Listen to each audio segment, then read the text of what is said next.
राजन कौन तुम्हारा आवे।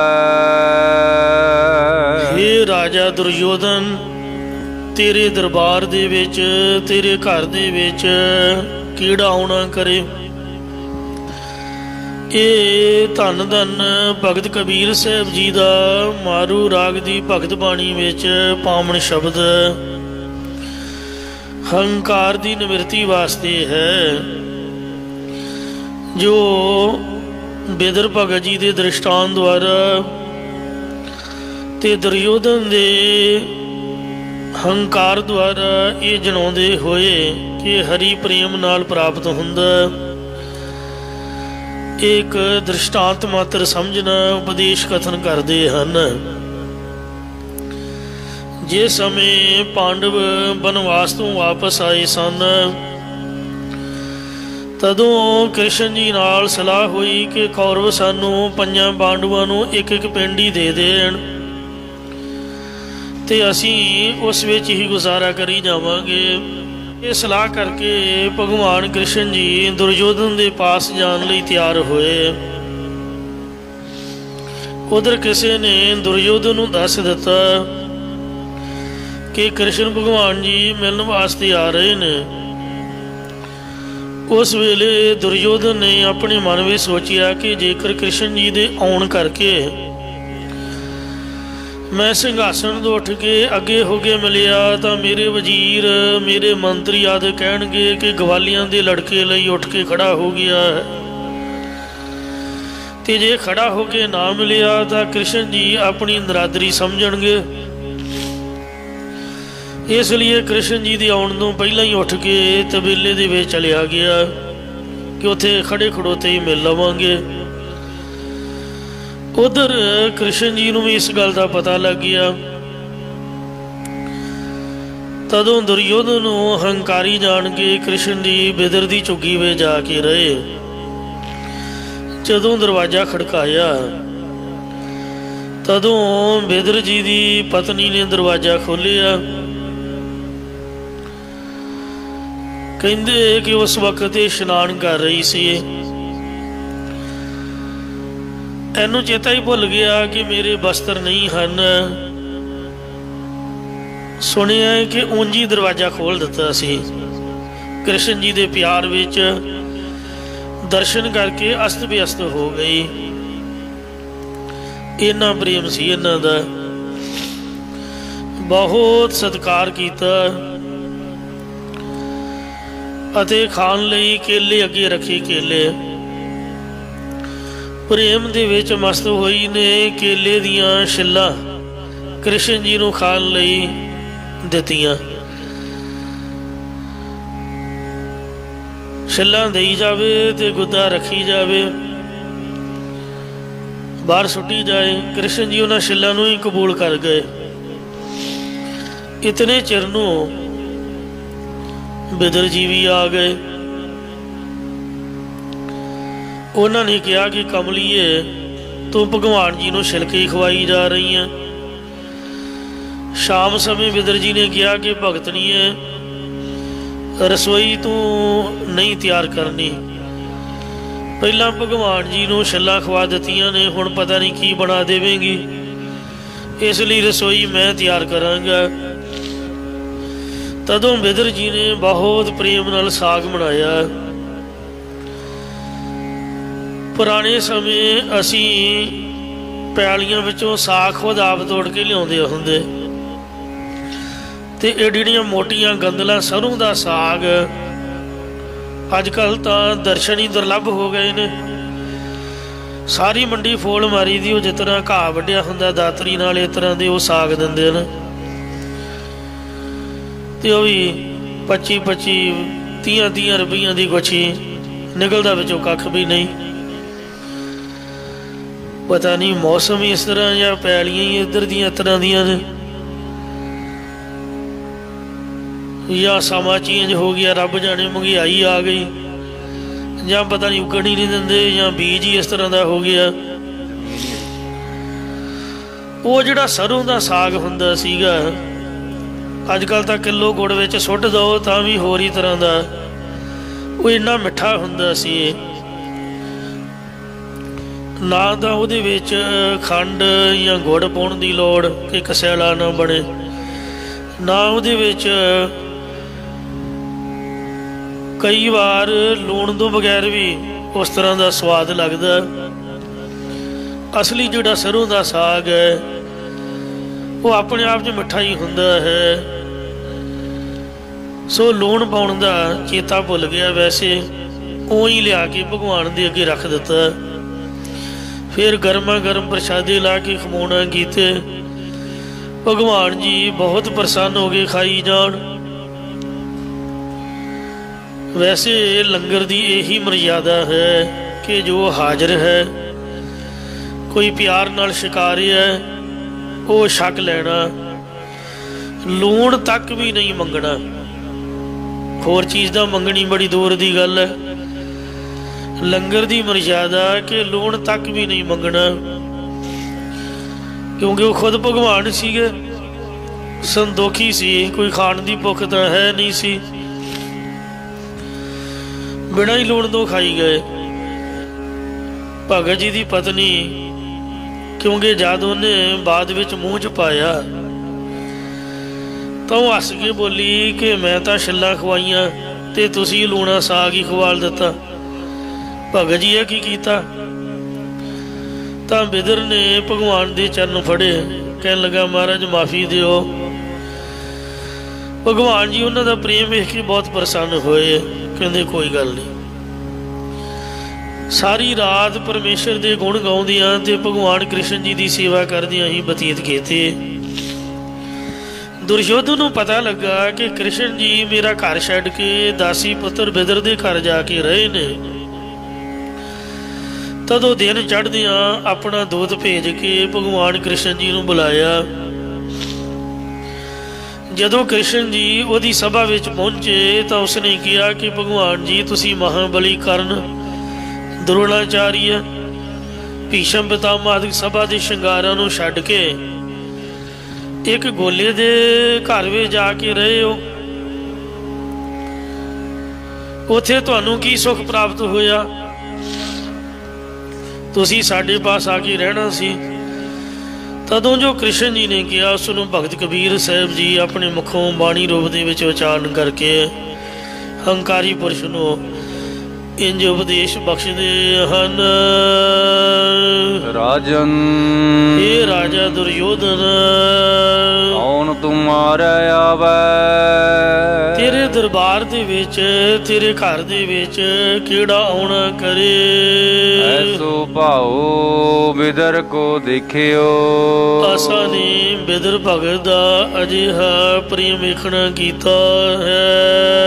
ਉਹ ਗਰੀਬ ਮੋਹਿ ਭਾਵੈ, ਜਿਸ ਕਰਕੇ ਉਹ ਗਰੀਬ ਹੀ ਮੈਨੂੰ ਚੰਗਾ ਲੱਗਦਾ ਹੈ। ਵਿਸ਼ਰਾਮ ਦੇ ਕਰ ਫਰਮਾਨ ਕਰਦੇ ਨੇ। ਹਸਤੀ ਦੇਖ ਭਰਮ ਤੇ ਭੂਲਾ। ਇਹ ਰਾਜਨ ਤੂੰ ਆਪਣੇ ਹਾਥੀ ਆਦਿਕ ਪਦਾਰਥਾਂ ਨੂੰ ਵੇਖ ਕੇ ਭਰਮ ਦੁਆਰਾ ਭੁੱਲਾ ਹੋਇਆ ਸੀ। ਭਗਵਾਨ ਨਾ ਜਾਣਿਆ, ਅਤੇ ਮੈਨੂੰ ਅਤਿਥੀ ਨੂੰ ਲక్ష్ਮੀ ਦੇ ਪਤੀ ਵਿਸ਼ਨੂੰ ਰੂਪ ਨਾ ਜਾਣਿਆ। ਤਨੋ ਦੂਧ ਬਿਦਰ ਕੋ ਪਾਨੋ। ਤੇਰੇ ਘਰ ਦਾ ਜੋ ਦੁੱਧ ਮੈਂ ਪਾਣੀ ਵਾਂਗ ਸਮਝਿਆ। ਬਿਦਰ ਕੋ ਪਾਨੋ। ਅਤੇ ਬਿਦਰ ਭਗਤ ਦੇ ਘਰ ਦਾ ਪਾਣੀ ਮੈਂ ਅੰਮ੍ਰਿਤ ਰੂਪ ਕਰਕੇ ਮੰਨਣਾ ਕੀਤਾ ਹੈ। ਅੰਮ੍ਰਿਤ ਕਰ ਮੈਂ ਮਾਨਿਆ। ਤੇਰੇ ਘਰ ਦਾ ਜੋ ਦੁੱਧ ਹੈ ਮੈਂ ਪਾਣੀ ਵਾਂਗ ਸਮਝਿਆ, ਤੇ ਬਿਦਰ ਦੇ ਘਰ ਦਾ ਜਿਹੜਾ ਪਾਣੀ ਹੈ ਮੈਂ ਅੰਮ੍ਰਿਤ ਕਰਕੇ ਮੰਨਣਾ ਕੀਤਾ ਹੈ। ਖੀਰ ਸਮਾਨ ਸਾਗ ਮੈਂ ਪਾਇਆ। ਫਿਰ ਤੇਰੇ ਘਰ ਦੀ ਖੀਰ ਦੇ ਬਰਾਬਰ ਹੀ ਮੈਂ ਬਿਦਰ ਦੇ ਘਰ ਦਾ ਸਾਗ ਪ੍ਰਾਪਤ ਕੀਤਾ। ਮਤਲਬ ਬਿਨਾਂ ਹੀ ਮਿੱਠੇ ਤੋਂ, ਬਿਨਾਂ ਹੀ ਲੂਣ ਤੋਂ ਉਹ ਮਿੱਠਾ ਜਾਣ ਕੇ ਮੈਂ ਖਾਧਾ। ਗੁਣ ਗਾਵਤ ਰਹਿਣ ਬਿਹਾਨੀ। ਅਤੇ ਗੁਣ ਗਾਉਂਦੇ ਆ ਸਾਰੀ ਰਾਤ ਬਤੀਤ ਕੀਤੀ ਹੈ। ਵੀਰ ਕੋ ਠਾਕੁਰ ਆਨੰਦ ਬਿਨੋਦੀ। ਭਗਤ ਕਬੀਰ ਸਾਹਿਬ ਜੀ ਕਥਨ ਕਰਦੇ ਨੇ ਕਿ ਸਾਡੇ ਜਨਾਂ ਦਾ ਸੁਆਮੀ ਆਨੰਦਦਾਇਕ ਕੌਤਕਾਂ ਨੂੰ ਕਰਨੇ ਵਾਲਾ ਹੈ। ਜਾਤ ਨਾ ਕਾਹੂ ਕੀ ਮਾਨੀ। ਉਸ ਨੇ ਕਿਸੇ ਦੀ ਵੀ ਜਾਤੀ ਨਹੀਂ ਮੰਨਣਾ ਕੀਤੀ। ਇਸੇ ਪ੍ਰਕਾਰ ਜਗਿਆਸੂ ਮਨੁੱਖ ਆਪਣੇ ਮਨ ਨਾਲ ਵਿਚਾਰ ਕਰਦਾ ਹੋਇਆ ਕਹਿੰਦਾ ਹੈ, ਰਾਜਨ ਕੌਣ ਤੁਮਾਰੇ ਆਵੈ। ਦੁਰਯੋਧਨ ਦੀ ਤਰ੍ਹਾਂ ਹੀ ਹੰਕਾਰੀ ਮਨ ਰੂਪੀ ਰਾਜਨ ਤੇਰੇ ਕੋਲ ਅੰਤਰਮੁਖ ਬਿਰਤੀ ਕਰਕੇ ਸਰੂਪ ਦੀ ਸਖਿਆਤਾ ਰੂਪ ਕਿਹੜਾ ਆਉਣਾ ਕਰੇ। ਐਸੋ ਭਾਉ ਬਿਦਰ ਕੋ ਦੇਖਿਓ। ਬੇਦਵੈਤ ਨੂੰ ਦਰ ਦਲਨ ਵਾਲੇ ਮਨੁੱਖ ਦਾ ਅਸੀਂ ਐਸਾ ਪ੍ਰੇਮ ਵੇਖਣਾ ਕੀਤਾ ਹੈ। ਉਹ ਗਰੀਬ ਮੋਹਿ ਭਾਵੈ। ਜਿਸ ਕਰਕੇ ਉਹ ਨਿਮਰਤਾ ਵਾਲਾ ਮਨੁੱਖ ਮੈਨੂੰ ਭਾਉਂਦਾ ਹੈ। ਵਿਸ਼ਰਾਮ ਦੇ ਕਰ ਫਰਮਾਨ ਕਰਦੇ ਨੇ, ਹਸਤੀ ਦੇਖ ਭਰਮ ਤੇ ਭੂਲਾ। ਇਹ ਮਨ ਤੂੰ ਆਪਣੇ ਆਪ ਨੂੰ ਹਾਥੀ ਦੀ ਤਰ੍ਹਾਂ ਵੱਡਾ ਹੰਕਾਰੀ ਵੇਖ ਕੇ ਇਸੇ ਭਰਮ ਦੇ ਵਿੱਚ ਭੁੱਲੀ ਬੈਠਾ ਹੈ ਕਿ ਮੈਂ ਬਹੁਤ ਬਲੀ ਹਾਂ। ਸ੍ਰੀ ਭਗਵਾਨ ਨਾ ਜਾਣਿਆ। ਪਰ ਤੂੰ ਸ਼੍ਰੋਮਣੀ ਖਟ ਭਗਾ ਖਟ ਚੰਨਾ ਸੰਪੰਨ ਈਸ਼ਰ ਨੂੰ ਨਹੀਂ ਜਾਣਿਆ। ਮਰੋ ਦੂਧ ਬਿਦਰ ਕੋ ਪਾਨੋ। ਤੇਰੇ ਸਕਾਮ ਕਰਮ ਰੂਪੀ ਦੁੱਧ ਨੂੰ ਛੱਡ ਕੇ ਦਵੈਤ ਨੂੰ ਦਲਣ ਵਾਲੇ ਨਿਮਰਤਾਵਾਨ ਮਨੁੱਖ ਦਾ ਪ੍ਰੇਮ ਰੂਪ ਪਾਣੀ ਅੰਮ੍ਰਿਤ ਕਰ ਮੈਂ ਮਾਨਿਆ। ਅਸੀਂ ਬ੍ਰਹਮਾਨੰਦ ਰੂਪ ਅੰਮ੍ਰਿਤ ਦੇਣ ਵਾਲਾ ਕਰਕੇ ਮੰਨਿਆ ਹੈ। ਹੀਰ ਸਮਾਨ ਸਾਗ ਮੈਂ ਪਾਇਆ। ਇਹ ਮਨ ਤੇਰੀ ਉਪਾਸ਼ਨਾ ਰੂਪ ਖੀਰ ਦੇ ਸਮਾਨ ਮੈਂ ਸੰਗਤ ਰੂਪੀ ਸਾਗ ਨੂੰ ਪਾਇਆ ਹੈ। ਭਾਵ ਤੇਰੀ ਉਪਾਸ਼ਨਾ ਕਰਕੇ ਪਰੋਖ ਗਿਆਨੀ ਹੋਵੇਗਾ ਅਤੇ ਸੰਗਤ ਕਰਕੇ ਅਪਰੋਖ ਗਿਆਨ ਪ੍ਰਾਪਤ ਹੁੰਦਾ ਹੈ। ਗਾਵਤ ਰੈਨ ਬਿਹਾਨੀ।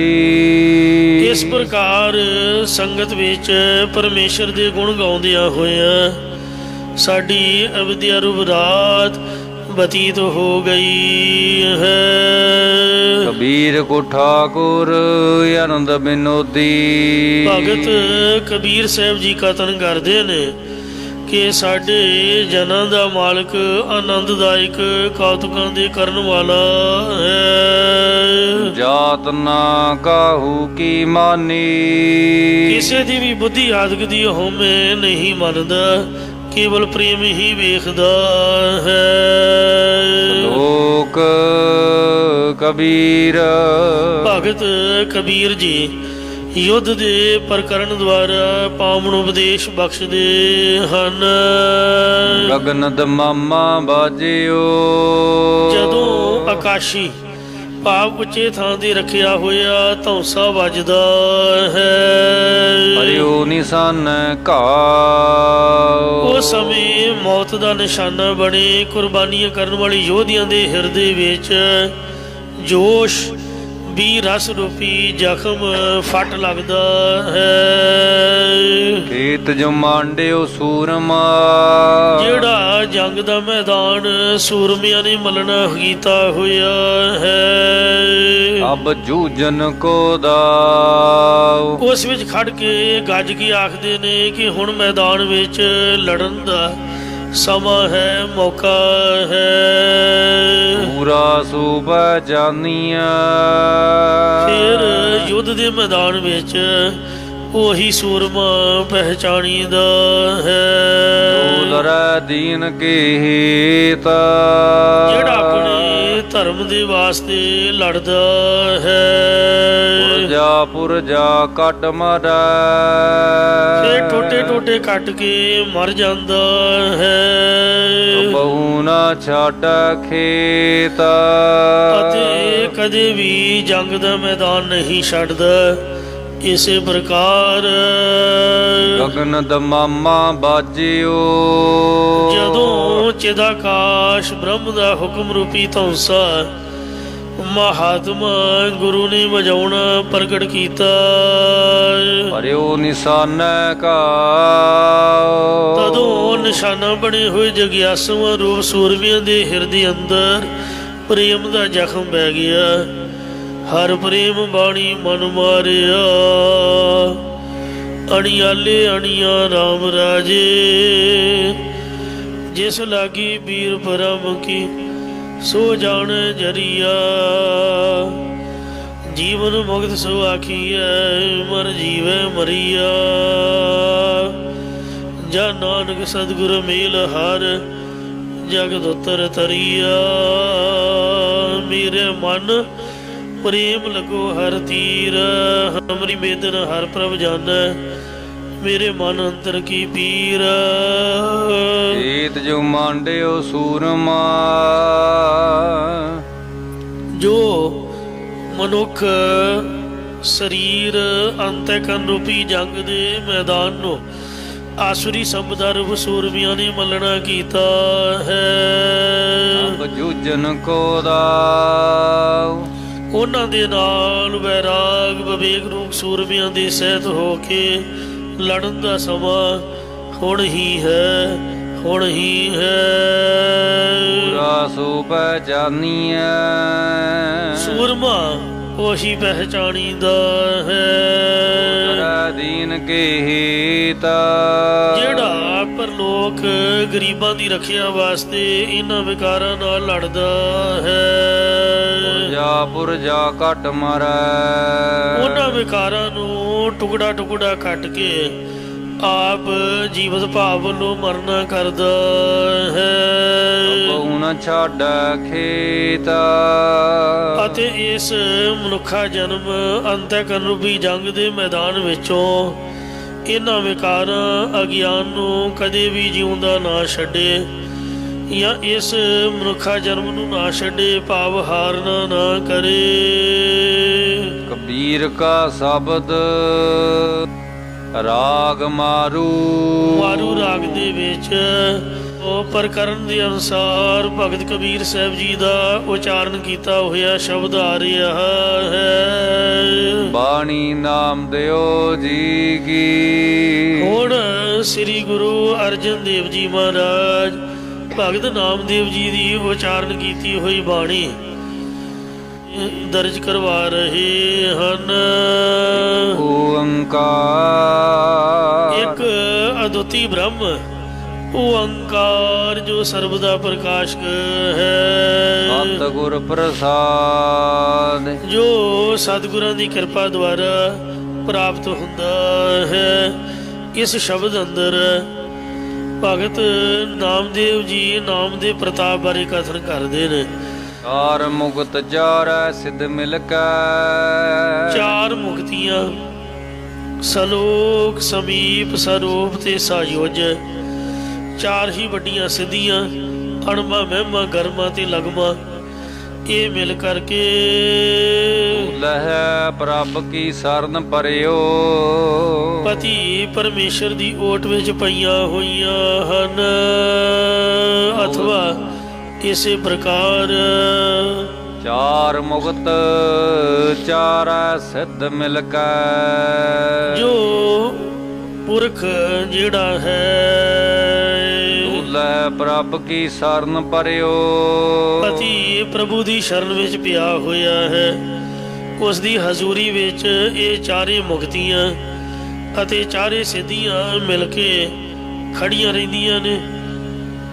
ਬਾਹਰ ਜੋ ਘਰ ਦਾ ਹਿਣ ਹੈ ਜਿਹੜੀ ਲక్ష్ਮੀ ਹੈ ਉਹ ਸੱਜੇ ਹੱਥ ਖੜੀ ਹੈ।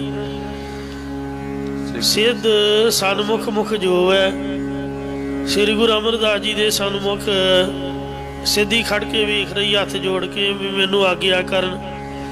ਰਿੱਧ ਬਸੈ ਬਾਵਾਂ ਜਿਹੜੀ ਰਿੱਧੀ ਹੈ ਉਹ ਮਹਾਰਾਜ ਦੇ ਖੱਬੇ ਹੱਥ ਵਸ ਰਹੀ ਹੈ। ਜੋ ਤੀਨ ਲੋਕਾਂ ਅੰਦਰ ਮੋਹ ਹੈ ਜੋ ਤਿੰਨਾਂ ਲੋਕਾਂ ਨੂੰ ਮੋਹਿਤ ਕਰ ਰਹੀ ਹੈ। ਇਉਂ ਬੇਨਤੀਆਂ ਕਰ ਰਹੀਆਂ ਮਹਾਰਾਜ ਸਾਨੂੰ ਅੰਗੀਕਾਰ ਕਰੋ। ਪਰ ਧੰਨ ਗੁਰੂ ਅਮਰਦਾਸ ਜੀ ਮਹਾਰਾਜ ਦਰਵਾਜ਼ੇ ਤੇ ਖੜੀਆਂ ਰਿਧੀਆਂ ਸਿੱਧੀਆਂ ਜੋ ਦਰਸ਼ਨ ਕਰਕੇ ਬੇਨਤੀਆਂ ਕਰ ਰਹੀਆਂ, ਉਹਨਾਂ ਵੱਲ ਤੱਕਦੇ ਤੱਕ ਨਹੀਂ, ਇਸ਼ਾਰਾ ਵੀ ਨਹੀਂ ਕਰਦੇ, ਉਹਨਾਂ ਨੂੰ ਗ੍ਰਹਿਣ ਨਹੀਂ ਕਰ ਰਹੇ ਹਨ।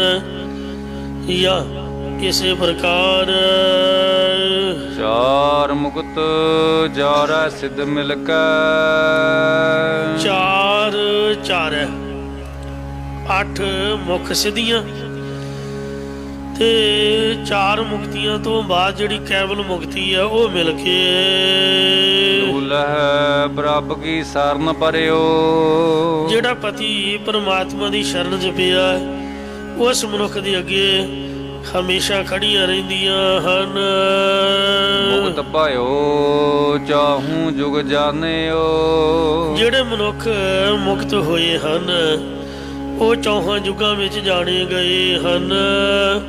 ਵਿਵੇਕ, ਵੈਰਾਗ, ਖਾਟ ਸਮਧੀ, ਮਮੋਖਿਸ਼ਾ ਜਾਂ ਸ਼ਰਵਣ, ਮਨਨ, ਨਿਧਿਆਸਨ ਤੇ ਤਤਵੰਗ ਪਾਦਾ ਸੰਸ਼ੋਧਨ ਰੂਪ ਚਾਰੇ ਯੁੱਗਾਂ ਦੇ ਸੰਯੁਕਤ ਹੋ ਕੇ ਉਹ ਜਾਣੇ ਗਏ ਹਨ। ਜਸ ਕੀਰਤ ਮਾਥੈ ਛਤਰ ਧਰਿਓ। ਉਹਨਾਂ ਨੇ ਆਪਣੇ ਮਸਤਕ ਦੇ ਉੱਪਰ ਇਸ ਲੋਕ ਵਿੱਚ ਜਸ ਅਤੇ ਪਰਲੋਕ ਵਿੱਚ ਕੀਰਤੀ ਰੂਪ ਛਤਰ ਧਾਰਨ ਕੀਤਾ ਹੈ। ਛਤਰ ਧਾਰ ਬਾਦਸ਼ਾਹੀਆਂ ਵਿੱਚ ਸਹਿਸੇ ਪਰੀਆਂ। ਬਾਕੀ ਜਿਹੜੇ ਛਤਰਧਾਰੀ ਬਾਦਸ਼ਾਹ ਨੇ ਉਹ ਤਾਂ ਸੰਸਿਆਂ 'ਚ ਪਏ ਹੋਏ ਨੇ। ਰਾਜ ਲੀਲਾ ਤੇਰਾ ਨਾਮ ਬਣਾਈ, ਜੋਗ ਬਣਿਆ ਤੇਰਾ ਕੀਰਤਨ ਗਾਈ, ਲੱਖ ਖੁਸ਼ੀਆਂ ਬਾਦਸ਼ਾਹੀਆਂ ਜੇ ਸਤਿਗੁਰ ਨਜ਼ਰ ਕਰੇ। ਸੋ ਗੁਰਮੁਖਾਂ ਦਾ ਕੀਰਤਨ ਰੂਪੀ ਹੋਈ ਛਤਰ ਹੈ। ਉਹਨਾਂ ਨੇ ਆਪਣੇ ਮੱਥੇ ਭਾਵੇਂ ਹਿਰਦੇ ਅੰਦਰ ਵਾਹਿਗੁਰੂ ਦੇ ਜਸ ਦੀ ਪ੍ਰੀਤ ਦਾ ਛਤਰ ਧਾਰਨ ਕੀਤਾ। ਜਸ ਸਾਹਮਣੇ ਹੋਣ ਦਾ ਨਾਮ, ਕੀਰਤੀ ਪਿਛੋਂ ਹੋਣੀ ਹੈ। ਰਾਜਾ ਰਾਮ ਜਪਤ ਕੋ ਨਾ ਤਰਿਓ। ਹੇ ਭਾਈ, ਪ੍ਰਕਾਸ਼ ਰੂਪ ਰਮੰਤੀ ਪ੍ਰਮਾਤਮਾ ਦੇ ਨਾਮ ਨੂੰ ਜਪ ਜਪ ਕੇ ਕਿਹੜਾ ਕਿਹੜਾ ਸੰਸਾਰ ਸਮੁੰਦਰ ਤੋਂ ਨਹੀਂ ਤਰਿਆ, ਭਾਵ ਬੇਅੰਤ ਜੀਵ ਤਰੇ ਹਨ। ਹੋਰੀ ਉਪਦੇਸ਼ ਸਾਧ ਕੀ ਸੰਗਤ। ਜਿਸ ਨੇ ਗੁਰਾਂ ਦਾ ਉਪਦੇਸ਼ ਸਿੱਖਿਆ ਨੂੰ ਕਮਾਉਣਾ ਕੀਤਾ ਅਤੇ ਸ੍ਰੇਸ਼ਟ ਮਹਾਤਮਾ ਜਨਾਂ ਦੀ ਸੰਗਤ ਪ੍ਰਾਪਤ ਕੀਤੀ ਹੈ, ਜਾਂ ਮਹਾਤਮਾ ਦੀ ਸੰਗਤ ਵਿੱਚ ਗੁਰੂ ਉਪਦੇਸ਼ ਨੂੰ ਕਮਾਇਆ ਹੈ। ਭਗਤ ਭਗਤ ਤਾ ਕੋ ਨਾਮ ਪਰਿਓ। ਉਸ ਦਾ ਨਾਮ ਭਗਤ ਭਗਤ ਜਗ ਵਜਿਆ। ਚੌਚੱਕਾਂ ਵਿੱਚ ਅਮਰੇਟਾ, ਪਾਣਾ ਗੰਢੈ ਰਾਹ ਵਿੱਚ, ਕੋਲਾ ਟੋਰ ਟੋਏ ਟੋਰ ਸਮੇਟਾ, ਕੋਲਾ ਧਰਮ ਟੋਏ ਟੋਰ ਸਮੇਟਾ। ਭਗਤ ਰਵਿਦਾਸ ਜੀ ਵਾਂਗ ਭਗਤੀ ਕਰਨ ਵਾਲਾ, ਭਗਤੀ ਕਰਨ ਵਾਲਾ ਦਾਸ ਪੈ ਗਿਆ ਹੈ। ਵਿਸ਼ਰਾਮ ਦੇ ਕਰ ਫਰਮਾਨ ਕਰਦੇ ਨੇ।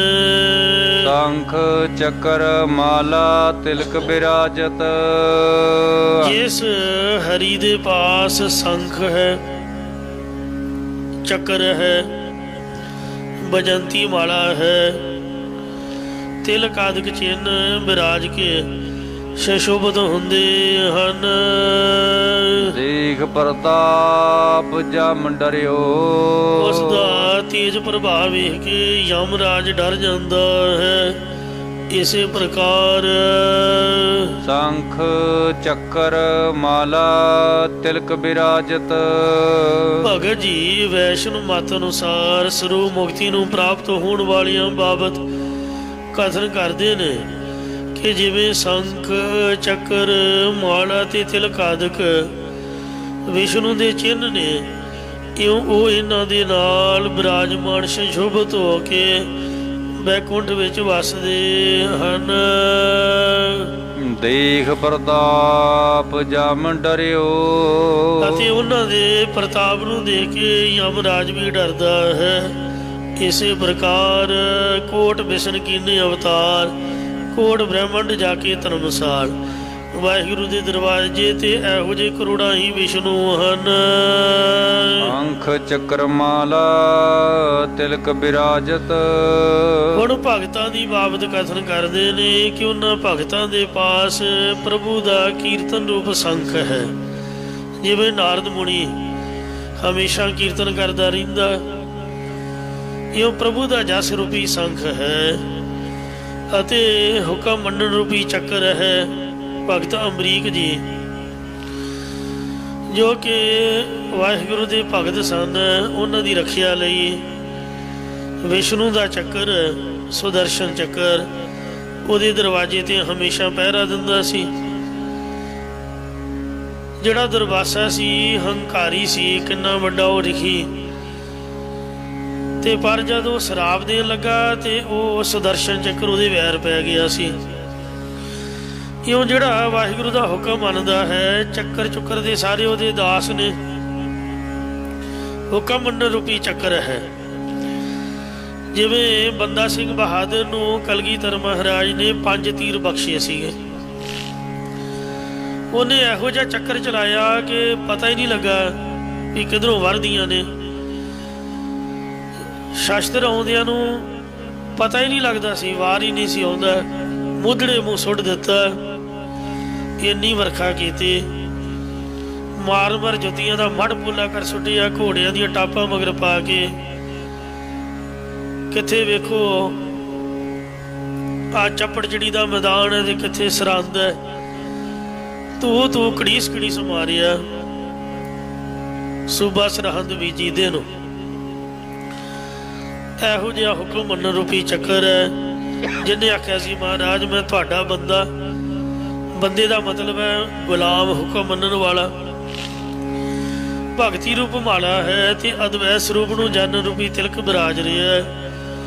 ਐਸੇ ਨਿਰਗੁਣ ਸਰੂਪ ਦੇ ਦੇਖ ਪ੍ਰਤਾਪ ਜਮ ਡਰਿਓ। ਭਗਤਾਂ ਦਾ ਤੇਜ ਪ੍ਰਤਾਪ ਵੇਖ ਕੇ ਯਮਰਾਜ ਵੀ ਡਰਦਾ ਹੈ। ਨਿਰਭਉ ਭਈ ਰਾਮ ਬਲ ਗਰਜਤ। ਉਹ ਪਰਮੇਸ਼ਰ ਦੇ ਜ਼ੋਰ ਨੂੰ ਪ੍ਰਾਪਤ ਕਰਕੇ ਯਮ ਦੇ ਭੈ ਤੋਂ ਰਹਿਤ ਹੋਏ ਗਰਜ ਰਹੇ ਹਨ। ਜਨਮ ਮਰਨ ਸੰਤਾਪ ਹਿਰਿਓ। ਰਾਮ ਭਗਤਾਂ ਦੀ ਰੱਖਿਆ ਕਰਨ ਵਾਸਤੇ ਆਪਣੇ ਬਲ ਦੇ ਸਹਿਤ ਗਰਜ ਰਿਹਾ ਵਾਹਿਗੁਰੂ, ਤੇ ਭਗਤਾਂ ਦਾ ਜੰਮਣ ਮਰਨ ਦਾ ਦੁੱਖ ਉਹਨੇ ਨਾਸ਼ ਕਰ ਦਿੱਤਾ ਹੈ। ਅੰਬਰੀਕ ਕੋ ਦਿਓ ਅਭੈ ਪਾਦ। ਇਹ ਨਾਮਦੇਵ ਜੀ ਪ੍ਰਾਤਨ ਭਗਤਾਂ ਦਾ ਹਵਾਲਾ ਦੇ ਕੇ ਨਾਮ ਦੀ ਮਹੱਤਤਾ ਦੱਸ ਰਹੇ ਨੇ ਕਿ ਸੂਰਜਵੰਸ਼ੀ ਰਾਜੇ ਅੰਬਰੀਕ ਨੂੰ ਪ੍ਰਭੂ ਨੇ ਭੈ ਤੋਂ ਰਹਿਤ ਪਦਵੀ ਦੇਣਾ ਕੀਤੀ। ਰਾਜ ਭਪੀਖਨ ਅਦਕ ਕਰਿਓ। ਅਤੇ ਭਪੀਖਨ ਨੂੰ ਅੱਗੇ ਤੋਂ ਵੀ ਹੋਰ ਜ਼ਿਆਦਾ ਰਾਜ ਭਾਗ ਦੇਣਾ ਕੀਤਾ। ਭਾ ਪਹਿਲਾਂ ਗੁਜ਼ਾਰੇ ਮਤ ਰਾਜ ਕਰਦਾ ਸੀ, ਫਿਰ ਰਾਮ ਜੀ ਨੇ ਲੰਕਾ ਦਾ ਪਤੀ ਹੋਈ ਉਹਨੂੰ ਬਣਾ ਦਿੱਤਾ। ਤੇ ਰਾਜਾ ਅੰਬਰੀਕ ਜੋ ਬਹੁਤ ਧਰਮਾਤਮਾ ਪੁਰਖ ਹੋਇਆ। ਵਾਲਮੀਕੀ ਰਾਮਾਇਣ ਅਨੁਸਾਰ ਪਰਸ਼ੂ ਸ਼ੁਰਕ ਦਾ ਪੁੱਤਰ ਅਯੋਧਿਆਪਤੀ ਸੂਰਜਵੰਸ਼ੀ ਰਾਜਾ ਜੋ ਇਖਾਕ ਤੋਂ 28ਵੀਂ ਪੀੜ੍ਹੀ 'ਚ ਸੀਗੇ। ਇਸ ਰਾਜੇ ਨੇ ਕੱਤਕ ਦੀ ਇਕਾਦਸ਼ੀ ਨੂੰ ਵਰਤ ਰੱਖਿਆ ਹੋਇਆ ਸੀ। ਦੁਰਭਾਸ਼ਾ ਰਿਖੀ ਰਾਜਾ ਅੰਬਰੀਕ ਦਾ ਪ੍ਰਤਾਪ ਸੁਣ ਕੇ ਦਰਸ਼ਨ ਕਰਨ ਲਈ ਆਇਆ। ਉਸ ਵੇਲੇ ਰਾਜੇ ਅੰਬਰੀਕ ਨੇ ਕਿਹਾ ਕਿ ਤੁਸੀਂ ਮੇਰੇ ਘਰ ਭੋਜਨ ਕਰੋ, ਕਿਉਂਕਿ ਮੇਰਾ ਨਿਯਮ ਹੈ ਕਿ ਕਿਸੇ ਨਾ ਕਿਸੇ ਰਿਖੀ ਮੁਨੀ ਨੂੰ ਪ੍ਰਸ਼ਾਦ ਛਕਾ ਕੇ ਹੀ ਮੈਂ ਅੰਨ ਜਲ ਗ੍ਰਹਿਣ ਕਰਦਾ। ਤਦੋਂ ਦੁਰਭਾਸ਼ਾ ਰਿਖੀ ਨੇ ਆਖਿਆ ਕਿ ਮੈਂ ਇਸ਼ਨਾਨ ਕਰਕੇ ਆਉਂਦਾ ਹਾਂ। ਇਹ ਕਹਿ ਕੇ ਰਿਖੀ ਇਸ਼ਨਾਨ ਕਰਨ ਲਈ ਬਾਹਰ ਨਦੀ ਤੇ ਚਲਾ ਗਿਆ। ਮੇਰੇ ਵਰਗਿਆਂ ਨੂੰ ਉਹ ਭਾਵੇਂ ਭੁੱਖੇ ਮਰਦੇ, ਰੋਟੀ ਨਾ ਕੋਈ ਪੁੱਛੇ, ਜਦ ਕੋਈ ਪੁੱਛੇ ਤੇ ਖੋਤੇ ਵਰਗੀ ਆਕੜ ਕਰਦੇ ਨੇ, ਮਾਫ਼ ਕਰਨਾ, ਇਹਦੇ ਚਾਹ ਨਹੀਂ ਹੈ, ਇਹਦੇ ਚਾਹ ਨਹੀਂ ਹੈ, ਇੰਝ ਕਿਉਂ ਨਹੀਂ ਬਣਾਇਆ, ਉਂਝ ਕਿਉਂ ਨਹੀਂ ਬਣਾਇਆ, ਲੇਟ ਕਿਉਂ ਹੋ ਗਏ, ਪਹਿਲਾਂ ਕਿਉਂ ਦੇ ਦਿੱਤਾ।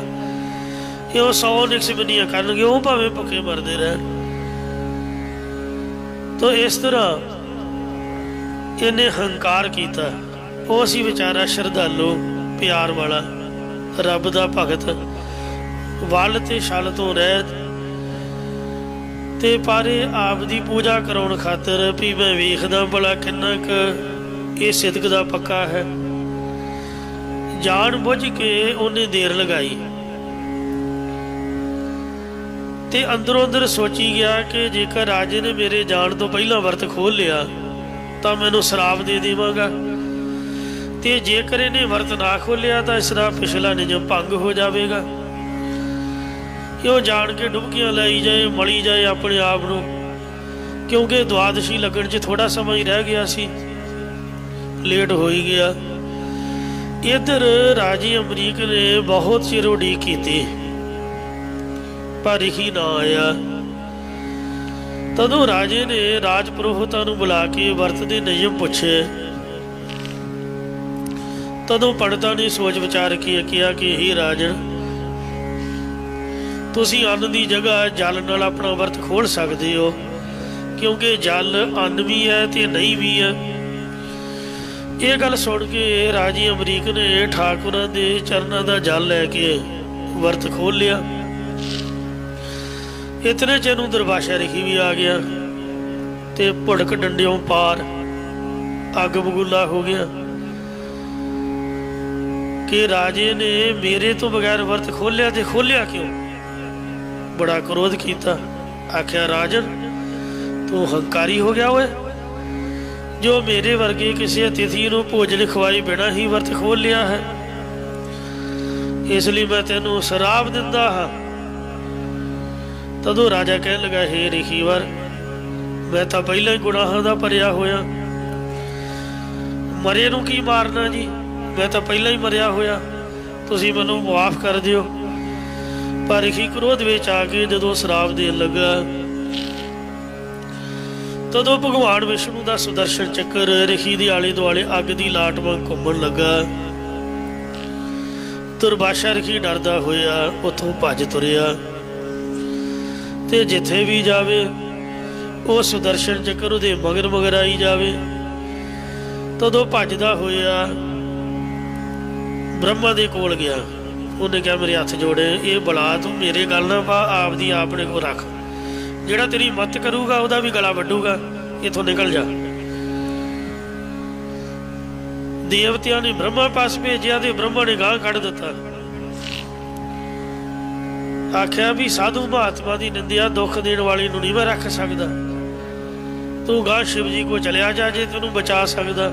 फिर शिव जी कोल गया, उन्हें भी त्रिशूल विखा लिया, या वेख ला मैं सगों तेरे ढिड च मारूंगा जे तेनों ये तो किसी ने बचाता, मैं नहीं संतां दी निंदक नूं रखदा, ये बला तू हुण मेरे गल पाएगा, इथों निकल जा।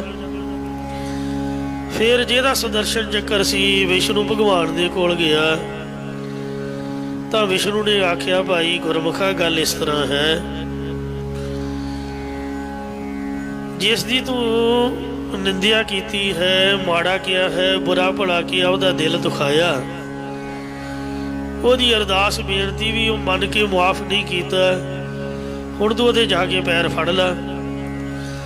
ये सुदर्शन चक्कर दे कोलों मैं भी तैनूं नहीं बचा सकता, क्योंकि ये मेरा ही उत्थे कैम किया होया। इहनूं हुक्म है कि जिहड़ा भी भगत नूं दुख देवेगा ये ਉਹਦੀ रखिया वास्ते हाजिर होवेगा। इसलिए रब दे घर दा नियम है कि संत की निंदा करो ना कोई, जो निंदा तिसका पतन होए, नानक संत भावे तो लई बुलाए। जिहदी निंदिया हुई है जां जिन्हों दुख मिलिया है, जे उन्हों भावे तो उही बख्श सकता है। फिर राजे अमरीक की शरण में आके पिया तो वह बचाव होया, मारी दा अमरीक छुड़ाया। इस प्रकार प्रभु ने राजे नूं दुर्वाशे दे श्राप तो निरभैता बख्शिश की। अमरीक को दियो पै बध अते राज भपीखण अध करियो। ये जिहड़ा भपीखण सी ये रावण का भरा सी। जद रावण बड़े हंकार विच बोल रहा सी तो भपीखण ने आखिया, कह लगा, हे भरा जी वो भगवान ते तू इंसान है, तू उसदा मुकाबला करना छड्ड दे, क्योंकि मारिया जावेगा। जिन्ना मर्जी तू राजा है, पर भगवान नाल मत्था नहीं लाईदा, ਉਹਦੇ पैर फड़ ला, तू मुकाबला नहीं कर सकता। राम ने आख्या है तू मेरा भरा हो के ते मेरे सामने उस टुटे जे फकीर दी मंगते दी उस्ती कर रहा, दसदा मैं तेनों, ठुड मारे बूटा समेत ते लहू लुहान कर सुटिया, धक्के मार के राज तो बाहर कढ़ दिता। फिर राम जी नूं भपीखन ने भेद दिता कि इंज नहीं मरेगा, इहदी धुनी दे विच देवतियां दा अमृत है, तुसीं अग्न बाण मार के अमृत सकाओगे, फिर इहदी मौत होवेगी। ਉਹਦੇ ਭੇਤ देण तो राम जी बड़े प्रसन्न होए। सो गुरमुख भेद भपीखन परचायन, इस तरह महाराज ने दखणी ओंकार दे विच भेद भपीखन गुरमुख परचायन। रामकली महला पहला दखणी ओंकार दे विच भपीखन नूं गुरमुख लिखिया है, भेद भपीखन गुरमुख परचायन।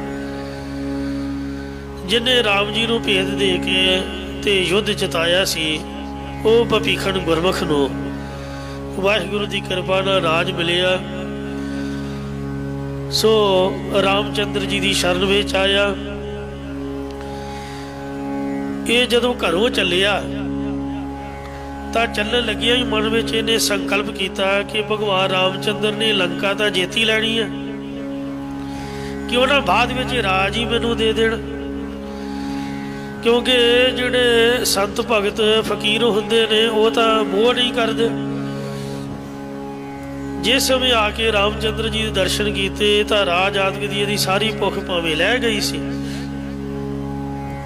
पर जदों कोल आया तां इहदे घरों चले फुरने मुताबक रामचंद्र जी ने उहदे वर दिता कि आओ लंकेश, पाओ लंका दे राजे भपीखन आओ जी आया। उस वेले भपीखन ने कहा कि हे राम जी, मेरे अंदर राज की कोई इच्छा नहीं रही। तो राम जी ने कहा कि घरों तुरन वेले तां सी आसा ने लंका का राज तेनों ही दे देना, मैं की करनी लंका, ते तू चिरंजीवी होके जुगां तक राज करेगा। श्री गुरु नानक प्रकाश दे विच जिक्र आउंदा है कि जब श्री गुरु नानक देव जी श्रीलंका गए सीगे, उत्थे महाराज नूं भपीखन मिलिया सीगा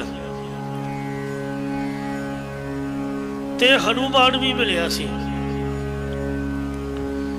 जे आपां शंका करिए भी ये तां त्रेते युग की कहानी है ते कल युग तक किवें जिउंदे रहे। साध संगत जी, ओ संत तुम्हारे तुमरे प्रीतम तेरे को काल ना खाते। ਜਿਹੜੇ संत ਹੁੰਦੇ ने रब ਦੇ प्यारे ਹੁੰਦੇ ਨੇ, ਉਹ ਕਦੀ ਮਰਦੇ ਨਹੀਂ ਹਨ।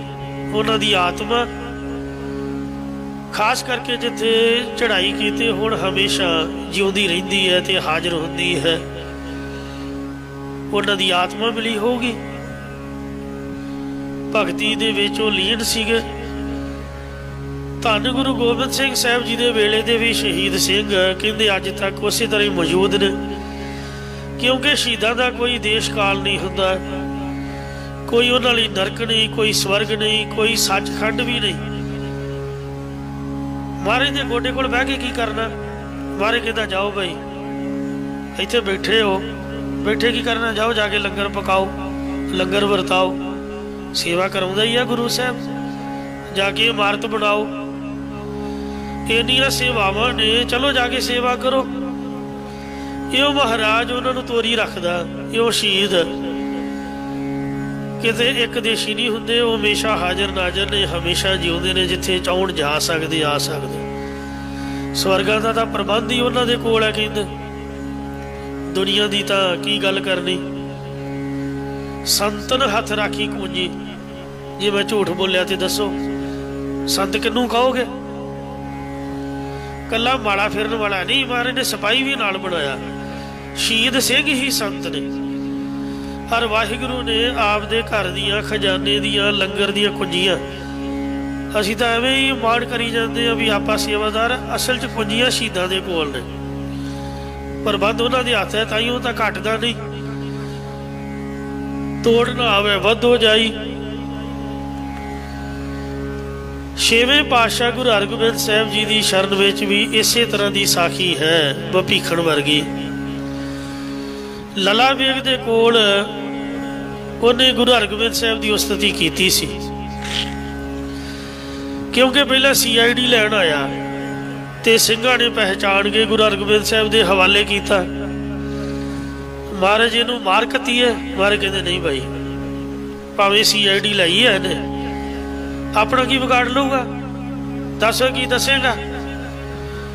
ਕਹਿੰਦਾ ਜੀ ਜੋ ਵੇਖਿਆ ਆਪਦੀ ਫੌਜ ਦਾ ਉਤਸ਼ਾਹ ਹੀ ਮੈਂ ਜਾ ਕੇ ਦੱਸੋ। ਕਹਿੰਦੇ ਜਾ ਫਿਰ ਸੱਚ ਦੱਸ ਦੇ, ਜਾਂ ਤੈਨੂੰ ਛੱਡਿਆ।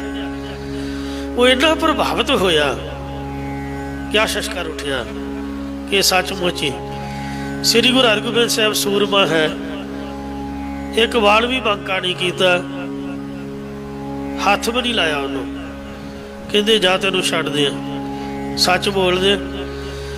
ਜਦ ਲਲਾ ਬੇਗ ਨੂੰ ਆਖਿਆ ਕਿ ਲਲਾ ਬੇਗ ਤੂੰ ਗੁਰੂ ਹਰਗੋਬਿੰਦ ਸਾਹਿਬ ਨੂੰ ਜਿੱਤ ਨਹੀਂ ਸਕੇਗਾ, ਕਿਉਂਕਿ ਉਹਨਾਂ ਦੀ ਫੌਜ ਦਾ ਜਕਾਰੇ ਛੱਡਦੀ ਉਤਸ਼ਾਹ ਵਾਲੀ ਹੈ, ਤੇਰੀ ਫੌਜ ਠੰਡ ਨਾਲ ਠਰੂ ਠਰੂ ਕਰ ਰਹੀ ਹੈ। ਇਹਨਾਂ ਨੂੰ ਖਾਣ ਲਈ ਤੂੰ ਰੋਟੀ ਨਹੀਂ ਦਿੱਤੀ, ਆਪ ਇਹਨਾਂ ਕਬਾਬ ਭੁੰਨ ਭੁੰਨ ਖਾ ਲਏ, ਸ਼ਰਾਬਾਂ ਪੀ ਕੇ ਗਰਮ ਹੋ ਗਏ, ਅੱਗ ਸੇਕ ਸੇਕ ਕੇ ਫੌਜ ਸਾਰੀ ਠਰੂ ਠਰੂ ਕਰ ਰਹੀ ਹੈ, ਤੇ ਮੇਰੇ ਹੱਥ ਜੋੜੇ ਤੂੰ ਜੰਗ ਨਾ ਕਰ, ਮਾਰਿਆ ਜਾਏਗਾ। ਐਵੇਂ ਵਿਚਾਰੀ ਫੌਜ ਨੂੰ ਵੀ ਮਰਵਾਏਗਾ। ਲਲਾ ਬੇਗ ਨੇ ਹੰਕਾਰ ਵਿੱਚ ਆ ਕੇ ਇਹਦੇ ਠੁੱਡੇ ਮਾਰੇ, ਇਹਦੇ ਨੱਕ ਤੇ ਮੂੰਹ ਤੇ ਬੂਟ ਮਾਰ ਕੇ ਇਹਨੂੰ ਜ਼ਖਮੀ ਕਰ ਦਿੱਤਾ। ਇਹ ਵਿਚਾਰਾ ਗੁਰੂ ਹਰਗੋਬਿੰਦ ਸਾਹਿਬ ਦੇ ਆ ਕੇ ਪੈਰੀ ਪਿਆ। ਸ੍ਰੀ ਗੁਰਪ੍ਰਤਾਪ ਦਾ ਸੂਰਜ ਗ੍ਰੰਥ ਦਾ ਕਰਤਾ ਕਵੀ ਸੰਤੋਖ ਸਿੰਘ ਜੀ ਲਿਖਦਾ ਕਿ ਹਸਨ ਖਾਨ ਦੂਤ ਨੇ ਮਹਾਰਾਜ ਨੂੰ ਇੱਕੋ ਵਾਰ ਆ ਕੇ ਆਖਿਆ, ਇਹ ਸੱਚੇ ਪਾਤਸ਼ਾਹ ਸ੍ਰੀ ਗੁਰੂ ਹਰਗੋਬਿੰਦ ਸਾਹਿਬ ਮੈਂ ਤੇਰਾ ਹਾਂ। ਉਹ ਕਹਿੰਦਾ ਵੀ ਜਿਹੜਾ ਇੱਕ ਵਾਰ ਵੀ ਕਹਿ ਦੇ ਵੀ ਗੁਰੂ ਹਰਗੋਬਿੰਦ ਸਾਹਿਬ ਮੈਂ ਤੇਰਾ ਹਾਂ, ਇੱਥੋਂ ਦੀ ਤਾਂ ਕਿ ਮਹਾਰਾਜ ਜਮਾਂ ਦੀ ਮਾਰ ਵੀ ਨਹੀਂ ਪੈਣ ਦਿੰਦੇ। ਜਮ ਤੇ ਰਾਖੈ ਦੇ ਕਰ ਹਾਥ, ਮਾਨਸ ਕੀ ਕਹੋ ਕੇਤਕ ਬਾਤ, ਜਮ ਤੇ ਰਾਖੈ ਦੇ ਕਰ ਹਾਥ। ਜਮਾਂ ਤੋਂ ਵੀ ਉਹਨੂੰ ਹੱਥ ਦੇ ਕੇ ਰੱਖਦੇ ਨੇ। ਕਹਿੰਦੇ ਸ਼ਾਬਾਸ਼ ਭਾਈ, ਜਿਉ ਆਇਆ ਲੋ, ਤੂੰ ਬਸ ਮੇਰੇ ਲਾਗੇ ਖੜ ਜਾ। ਜਿੰਨੇ ਤੇਰੇ ਮੂੰਹ ਤੇ ਠੁੱਡੇ ਮਾਰੇ ਨੇ, ਬਸ ਇੱਕ ਵਾਰ ਮੈਨੂੰ ਉਹਦੀ ਸ਼ਕਲ ਦਿਖਾ ਦੇ। ਜੰਗ ਦੇ ਵਿੱਚ ਬੋਲਣਾ ਕੁਛ ਨਹੀਂ, ਕਰਨਾ ਕੁਛ ਨਹੀਂ, ਕਰੂੰਗਾ ਮੈਂ, ਤੇਰਾ ਬਦਲਾ ਮੈਂ ਲਊਂਗਾ। ਸਿਰਫ ਉਂਗਲ ਦਾ ਇਸ਼ਾਰਾ ਕਰਕੇ ਦੱਸਣਾ ਵੀ ਆਓ ਲਲਾ ਬੇਗ ਹੈ, ਬਾਕੀ ਮੈਂ ਜਾਣਾ, ਮੇਰਾ ਕੰਮ ਜਾਣੇ, ਤੇ ਤੂੰ ਮੇਰੇ ਸੱਜੇ ਪਾਸੇ ਰਹਿਣਾ ਹੈ। ਹਸਨ ਖਾਨ ਦੂਤ ਨੂੰ ਗੁਰੂ ਸਾਹਿਬ ਨੇ ਆਪਦੇ ਸੱਜੇ ਹੱਥ ਰੱਖਿਆ। ਬੜੇ ਬੜੇ ਵੱਡੇ, ਕੱਲਾ ਕੱਲਾ ਬੱਕਰਾ ਖਾਣ ਵਾਲੇ ਬੜੇ ਬੜੇ ਸੂਰਮੇ, ਬਾਬਾ ਵਿਧੀ ਚੰਦ, ਭਾਈ ਪੁਰਾਣੇ, ਭਾਈ ਜੇਠੇ ਨੇ ਢਾਹ ਸੁੱਟੇ। ਲਲਾ ਬੇਗ ਦਾ ਸ਼ਿਕਾਰ ਮਾਰੇ, ਕਹਿੰਦੇ ਸ਼ੇਰ ਦਾ ਸ਼ਿਕਾਰ ਮੈਂ ਕਰੂੰਗਾ। ਕੁੱਤੇ ਬਿੱਲਿਆਂ ਨੂੰ ਨਹੀਂ ਸੀ ਗੁਰੂ ਜੀ ਪੁੱਛਦੇ, ਮਾੜੇ ਮੋਟੇ ਨਾਲ ਨਹੀਂ ਸੀ ਮੱਥਾ ਲਾਉਂਦੇ। ਕਹਿੰਦੇ ਦੱਸ ਹਸਨ ਖਾਂ। ਕਹਿੰਦਾ ਜੀ ਉਹ ਜਿਹੜਾ ਹਾਥੀ ਤੇ ਚੜਿਆ ਰਿਹਾ ਉਹ ਲਲਾ ਬੇਗ ਹੈ। ਗੁਰੂ ਮਹਾਰਾਜ ਸਾਹਿਬ ਸੱਚੇ ਪਾਤਸ਼ਾਹ ਨੇ ਨੂੰ ਮੰਗਾ ਰਿਹਾ, ਔਰ ਉਹਨੂੰ 2-3 ਵਾਰ ਦੇ ਕੇ ਮੌਕਾ ਦੇ ਕੇ ਜਦੋਂ ਭੱਜਣ ਲੱਗਾ, ਕਹਿੰਦੇ ਪੁੱਤ ਤੂੰ ਹੁਣ ਭੱਜਣਾ। ਗੁਰੂ ਮਹਾਰਾਜ ਸਾਹਿਬ ਸੱਚੇ ਪਾਤਸ਼ਾਹ ਜੀ ਨੇ ਉਹਦੇ ਖੱਬੇ ਮੋਢੇ ਤੋਂ ਰੱਖ ਕੇ ਤਲਵਾਰ ਦਾ ਇਹੋ ਜਿਹਾ ਵਾਰ ਕੀਤਾ ਕਿ ਸੱਜੇ ਪਾਸੇ ਥਾਣੀ ਪੂਰੀ ਦੀ ਪੂਰੀ ਤਲਵਾਰ ਟੇਢੀ ਫੇਰ ਕਰਕੇ ਉਹਦੇ ਧੜ ਦੇ 2 ਟੋਟੇ ਕਰਕੇ ਉਹਨੂੰ ਧਰਤੀ ਤੇ ਸੁੱਟ ਦਿੱਤਾ। ਐਸਾ ਮਹਾਰਾਜ ਨੇ ਬਲ ਵਰਤਿਆ। ਫਿਰ ਹਸਨ ਖਾਨ ਨੂੰ ਆਖਿਆ ਕਿ ਜਾ ਭਾਈ, ਕਾਬਲ ਦਾ ਸੂਬਾ ਹੁਣ ਮਾਰਿਆ ਗਿਆ, ਜਿੰਨੇ ਕੋ 1000 ਕੋ ਬੰਦੇ ਬਚੇ ਨੇ ਇਹਨਾਂ ਨੂੰ ਨਾਲ ਲੈ ਜਾ। ਜੋ ਕੁਛ ਹੋਇਆ ਸਾਰੀ ਵਾਰਤਾ ਸੱਚੀ ਸੱਚੀ ਸ਼ਾਹਜਹਾਨ ਨੂੰ ਦੱਸ ਦੇਈ, ਤੇ ਸ਼ਾਹਜਹਾਨ ਤੇਰੇ ਤੇ ਪ੍ਰਸੰਨ ਹੋ ਕੇ ਤੈਨੂੰ ਕਾਬਲ ਦਾ ਸੂਬਾ ਬਣਾ ਕੇ ਭੇਜ ਦੇਵੇਗਾ। ਇਹ ਮਹਾਰਾਜ ਨੇ ਵਰ ਦੇ ਕੇ ਇਹਨੂੰ ਵਾਪਸ ਮੋੜਿਆ। ਸ਼ਾਹਜਹਾਂ ਨੂੰ ਆ ਕੇ ਸਾਰੀ ਸੱਚੀ ਗੱਲ ਦੱਸੀ ਕਿ ਮਹਾਰਾਜ ਲੱਲਾ ਬੇਗ ਨੇ ਸਹੀ ਨਹੀਂ ਕੀਤਾ, ਫੌਜ ਠੰਡ ਨਾਲ ਠਰੀ ਹੋਈ ਤੇ ਭੁੱਖੀ ਲੜਾ ਦਿੱਤੀ, ਜਿਸ ਕਰਕੇ ਸਾਡੀ ਹਾਰ ਹੋਈ। ਸ਼ਾਹਜਹਾਂ ਨੇ ਇਹਨੂੰ ਸਿਆਣਾ ਜਾਣ ਕੇ ਕਾਬਲ ਦਾ ਸੂਬਾ ਬਣਾ ਕੇ ਕਾਬਲ ਨੂੰ ਤੋਰ ਦਿੱਤਾ। ਐਸਾ ਵਾਹਿਗੁਰੂ ਹੈ, ਨਿਮਾਣਿਆਂ ਦਾ ਮਾਣ, ਨਿਤਾਣਿਆਂ ਦਾ ਤਾਣ, ਨਿਓਟਿਆਂ ਦੀ ਓਟ, ਨਿਆਸਰਿਆਂ ਦਾ ਆਸਰਾ ਹੈ, ਨਗਤੀਆਂ ਦੀ ਗਤ, ਨਿਪੱਤਿਆਂ ਦੀ ਪੱਤ, ਨਿਧਰਿਆਂ ਦੀ ਤਿਰ, ਤੇ ਨਚੀਜੀਆਂ ਚੀਜ਼ ਕਰੇ ਮੇਰਾ ਗੋਬਿੰਦ, ਤੇਰੀ ਕੁਦਰਤ ਕੋ ਕੁਰਬਾਨ। ਐਸਾ ਵਾਹਿਗੁਰੂ ਹੈ, ਨੀਚਾ ਅੰਦਰ ਨੀਚ ਜਾਤ, ਨੀਚੀ ਹੁਅਤ ਨੀਚ, ਨਾਨਕ ਦਿਨ ਕੈ ਸੰਗ ਸਾਥ। ਤੇ ਵੱਡਿਆਂ ਸਿਓ ਕੈ ਰੀਸ, ਐਸੀ ਲਾਲ ਤੁਝ ਬਿਨ ਕੌਣ ਕਰੈ, ਗਰੀਬ ਨਵਾਜ ਗੁਸਾਈਆ ਮੇਰਾ, ਮਾਥੈ ਛਤਰ ਧਰੈ, ਚਾਕੀ ਸ਼ੋਧ ਜਗਤ ਕੋ ਲਾਗੈ, ਤਾਂ ਪਰ ਤੂੰ ਹੀ ਟਰੈ, ਨੀਚੇ ਊਚ ਕਰੇ ਮੇਰਾ ਗੋਬਿੰਦ, ਕਾਹੂ ਤੇ ਨਾ ਡਰੈ। ਨਿਦ ਠਾਕੁਰ ਦਈ ਸੁਦਾਮੈ। ਸਵਾਮੀ ਕ੍ਰਿਸ਼ਨ ਜੀ ਨੇ ਸੁਦਾਮੇ ਗਰੀਬ ਨੂੰ 9 ਨਦੀਆਂ ਦੇਣਾ ਕੀਤੀਆਂ। ਧਰੂ ਅਟਲ ਅਜਹੂ ਨਾ ਟਰਿਓ। ਧਰੂ ਭਗਤ ਨੂੰ ਟਲਣ ਤੋਂ ਰਹਿਤ ਪਦਵੀ ਤੇ ਅਸਥਿਤ ਕੀਤਾ, ਜੋ ਅਜੇ ਤੱਕ ਵੀ ਆਪਣੇ ਅਸਥਾਨ ਤੋਂ ਟਲਿਆ ਨਹੀਂ ਹੈ। 9 ਨਿਧ ਠਾਕੁਰ ਦਈ ਸੁਦਾਮੈ। ਇੱਕ ਸੁਦਾਮੇ ਨਾਮੀ ਬ੍ਰਾਹਮਣ ਸੀ, ਜੋ ਬਚਪਨ ਦੇ ਵਿੱਚ ਭਗਵਾਨ ਕ੍ਰਿਸ਼ਨ ਜੀ ਦੇ ਨਾਲ ਗੁਰੂ ਸੰਦੀਪਨ ਦੇ ਪਾਸ ਇਕੱਠੇ ਪੜ੍ਹਦੇ ਰਹੇ ਸਨ। ਇੱਕ ਦਿਨ ਇਹਨਾਂ ਦੇ ਗੁਰੂ ਸੰਦੀਪਨ ਜੀ ਨੇ ਇਹਨਾਂ ਨੂੰ ਜੰਗਲ ਵਿੱਚੋਂ ਲੱਕੜਾਂ ਲਿਆਉਣ ਲਈ ਕਿਹਾ। ਇਹ ਲੱਕੜਾਂ ਲੈਣ ਲਈ ਚਲੇ ਗਏ। ਸੁਦਾਮੇ ਦੇ ਕੋਲ ਕੁਝ ਭੁੰਨੇ ਹੋਏ ਚੌਲ ਸਨ, ਜੋ ਗੁਰੂ ਮਾਤਾ ਨੇ ਦਿੱਤੇ ਸੀ ਕਿ ਭੁੱਖ ਲੱਗੀ ਤੋਂ ਰਲ ਕੇ ਖਾ ਲਿਓ, ਜੋ ਕ੍ਰਿਸ਼ਨ ਜੀ ਤੋਂ ਚੋਰੀ ਚੋਰੀ ਬੁੱਕਲ 'ਚ ਮੂੰਹ ਲੁਕੋ ਕੇ ਖਾਈ ਜਾਂਦਾ ਸੀ। ਕ੍ਰਿਸ਼ਨ ਜੀ ਨੇ ਮੂੰਹ ਹਿਲਾਉਂਦੇ ਨੂੰ ਵੇਖ ਕੇ ਪੁੱਛਿਆ ਕਿ ਕੀ ਗੱਲ ਹੈ ਸੁਦਾਮਾ, ਤੇਰਾ ਮੂੰਹ ਕਿਉਂ ਹਿੱਲੀ ਜਾਂਦਾ? ਤਾਂ ਸੁਦਾਮੇ ਨੇ ਕਿਹਾ ਜੀ ਕੁਝ ਨਹੀਂ, ਪਾਲੇ ਕਰਕੇ ਹਿੱਲਦਾ ਹੈ, ਕਿਉਂਕਿ ਬਾਰਿਸ਼ ਪੈ ਰਹੀ ਸੀ, ਪਾਲਾ ਬਹੁਤਾ ਸੀਗਾ। ਇਹ ਝੂਠ ਬੋਲ ਦਿੱਤਾ। ਤਦੋਂ ਕ੍ਰਿਸ਼ਨ ਜੀ ਨੇ ਸੁਭਾਵ ਕੀ ਕਹਿ ਦਿੱਤਾ, ਜਾ ਓਏ ਦਲਿਦਰੀਆ, ਕੰਗਲਿਆ, ਗਰੀਬਾ, ਤੂੰ ਥੋੜੇ ਜਿਹੇ ਚੌਲਾਂ ਬਦਲੇ ਝੂਠ ਬੋਲਤਾ। ਇਹ ਸੁਦਾਮਾ ਦਲਿਦਰੀ ਤੇ ਗਰੀਬ ਹੋ ਗਿਆ। ਜਦੋਂ ਵੱਡਾ ਹੋਇਆ ਤਾਂ ਘਰਦਿਆਂ ਨੇ ਇਹਦਾ ਵਿਆਹ ਕਰ ਦਿੱਤਾ। ਘਰ 'ਚ ਗਰੀਬੀ ਕਾਰਨ ਖਾਣ ਨੂੰ ਪਦਾਰਥ ਤਾਂ ਆਪਦੇ ਕੋਲ ਵੀ ਨਹੀਂ ਸੀਗਾ, ਘਰ ਵਾਲੀ ਨੂੰ ਕਿੱਥੋਂ ਖਵਾਉਂਦਾ, ਕੋਈ ਵੀ ਨਾ ਰਿਹਾ। ਇੱਕ ਦਿਨ ਇਹਦੀ ਘਰ ਵਾਲੀ ਨੇ ਇਹਨੂੰ ਕਿਹਾ ਕਿ ਤੂੰ ਹਰ ਰੋਜ਼ ਕਹਿੰਦਾ ਰਹਿੰਦਾ ਕਿ ਕ੍ਰਿਸ਼ਨ ਭਗਵਾਨ ਮੇਰਾ ਬਚਪਨ ਦਾ ਮਿੱਤਰ ਹੈ, ਮੇਰਾ ਮਿੱਤਰ ਹੈ, ਤੇ ਤੂੰ ਉਹਦੇ ਕੋਲ ਜਾ ਕੇ ਆਪਣੀ ਸਾਰੀ ਗਰੀਬੀ ਦੂਰ ਕਿਉਂ ਨਹੀਂ ਕਰ ਲੈਂਦਾ? ਉਹ ਰਾਜਾ ਬਣਿਆ ਬੈਠਾ। ਇਹ ਉਹ ਘਰ ਵਾਲੀ ਦਾ ਪ੍ਰੇਰਿਆ ਹੋਇਆ ਇੱਕ ਪੁਰਾਣੇ ਜਿਹੇ ਕੱਪੜੇ 'ਚ ਕੁਝ ਭੁੰਨੇ ਹੋਏ ਚੌਲ ਪਾ ਕੇ ਗਿਣਦਾ ਤੁਰ ਪਿਆ, ਤੇ ਮਨ 'ਚ ਸੋਚਦਾ ਕਿ ਭਗਵਾਨ ਨਾਲ ਕਿਵੇਂ ਮਿਲਾਂਗਾ, ਕਿਉਂ ਕਰ ਜਾਏ ਕਿਵੇਂ ਮਿਲਾਏ। ਇਹ ਸੋਚਦਾ ਦਵਾਰਕਾ ਦੇ ਵਿੱਚ ਕ੍ਰਿਸ਼ਨ ਭਗਵਾਨ ਜੀ ਦੇ ਦਰਬਾਰ ਦੇ ਬਾਹਰ ਸਿੰਘ ਪੌੜ ਦੇ ਕੋਲ ਜਾ ਕੇ ਖੜਾ ਹੋ ਗਿਆ। ਸਿੰਘ ਦੁਆਰਾ ਖਲੋਤਾ ਹੈ। ਦੁਆਰ ਪਾਲਕਾਂ ਨੇ ਅੰਦਰ ਨਾ ਜਾਣ ਦਿੱਤਾ। ਜਦੋਂ ਕ੍ਰਿਸ਼ਨ ਜੀ ਨੂੰ ਪਤਾ ਲੱਗਾ ਤਾਂ ਆਪਣਾ ਛੱਡ ਸਿੰਘਾਸਨ ਹਰ ਜੀ ਆਏ। ਸਿੰਘਾਸਨ ਛੱਡ ਕੇ ਨੰਗੇ ਪੈਰੀਂ ਭੱਜੇ ਆਏ। ਸੁਦਾਮੇ ਨੂੰ ਆਪਣੇ ਗਲ ਨਾਲ ਲਾਇਆ, ਚਰਨ ਧੋ ਕੇ ਤੇ ਆਪਣੇ ਸਿੰਘਾਸਨ ਉੱਪਰ ਬਿਠਾਉਣਾ ਕੀਤਾ। ਕ੍ਰਿਸ਼ਨ ਜੀ ਨੇ ਕਿਹਾ ਕਿ ਮੇਰੇ ਵਾਸਤੇ ਕੀ ਲੈ ਕੇ ਆਇਆ? ਉਸ ਵੇਲੇ ਸੁਦਾਮੇ ਨੇ ਫਟੇ ਹੋਏ ਕੱਪੜੇ 'ਚ ਕੁਝ ਭੁੰਨੇ ਹੋਏ ਚੌਲ ਕੱਢੇ। ਕ੍ਰਿਸ਼ਨ ਜੀ ਨੇ ਉਹਦੇ ਦਿੱਤੇ ਚੌਲ ਚੱਬ ਕੇ ਬਿਨਾਂ ਕਹਿਣ ਤੋਂ ਹੀ 4 ਪਦਾਰਥ ਸੱਕ 'ਚ ਪਠਾਏ। ਚਾਰੇ ਪਦਾਰਥ ਉਸਦੇ ਘਰ 'ਚ ਪਹੁੰਚਾ ਦਿੱਤੇ। ਇਉਂ ਹੋਰ ਪਿਆਰ ਭਰੇ ਬਚਨ ਕੀਤੇ।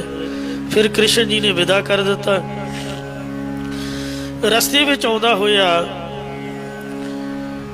ਸੋਚਦਾ ਹੈ ਕਿ ਇੰਨੇ ਚਿਰ ਬਾਅਦ ਕ੍ਰਿਸ਼ਨ ਜੀ ਨੂੰ ਮਿਲਿਆ, ਫਿਰ ਵੀ ਕੁਝ ਮੰਗ ਨਾ ਸਕਿਆ, ਤੇ ਉਹਨਾਂ ਨੇ ਕੁਝ ਦਿੱਤਾ ਵੀ ਨਹੀਂ। ਇਹੋ ਵਿਚਾਰਦਾ ਹੋਇਆ ਜਦੋਂ ਆਪਣੇ ਨਗਰ ਪਹੁੰਚਿਆ ਤਾਂ ਟੁੱਟੀ ਹੋਈ ਝੌਂਪੜੀ ਦੀ ਥਾਂ ਸੋਨੇ ਦੇ ਮਹੱਲ ਦੇ ਹੋਰ ਅਨੇਕਾਂ ਪਦਾਰਥ ਦੇਖ ਕੇ ਨਿਹਾਲ ਹੋ ਗਿਆ। ਇਸ ਪ੍ਰਕਾਰ ਕ੍ਰਿਸ਼ਨ ਜੀ ਨੇ ਉਹਨੂੰ 9 ਨਿਧਾਂ ਹੀ ਬਖਸ਼ ਦਿੱਤੀਆਂ ਸਨ। ਇਹ ਸਾਰੀ ਜਿੰਨੀ ਵੀ ਸਟੋਰੀ ਹੈ ਭਾਈ ਗੁਰਦਾਸ ਸਾਹਿਬ ਜੀ ਨੇ ਵਾਰ ਦੀ ਛੋਟੀ ਜਿਹੀ ਪੌੜੀ ਦੇ ਵਿੱਚ ਦਰਜ ਕੀਤੀ ਹੈ, ਜਿਹਦੀ ਧਾਰਨਾ ਛੱਡ ਸਿੰਘਾਸਨ ਹਰ ਜੀ ਆਏ।